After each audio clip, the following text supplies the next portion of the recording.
Welcome. In this video, we will guide you through the steps to open the Reading List feature on Google Chrome, which is a handy tool for saving articles and web pages you want to read later.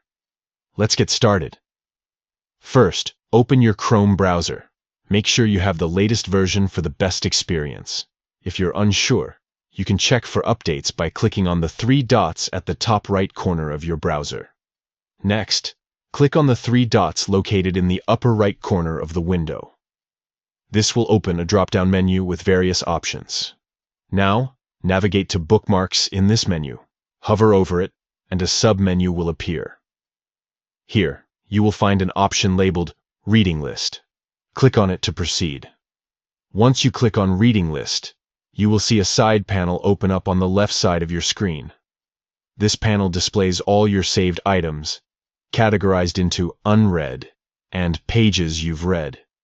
If it's your first time using this feature, it might be empty, but don't worry, we'll add some items soon. To add a web page to your reading list, simply open any page that interests you. After that, return to the side panel and click on Add Current tab. This action will save the page directly to your reading list. You can always come back to this list whenever you have time to read those articles. Simply click on any item in your reading list to open it again. If you finish reading an article and want to mark it as read, just hover over the link and select the option to mark it as read. This helps keep your list organized. If you find that certain articles are no longer relevant, or you've decided not to read them after all, you can easily remove them from your list by clicking the X next to each item. The reading list in Chrome is an excellent way to manage your reading materials without cluttering your bookmarks. It allows you to focus on what matters most and revisit interesting content at your convenience.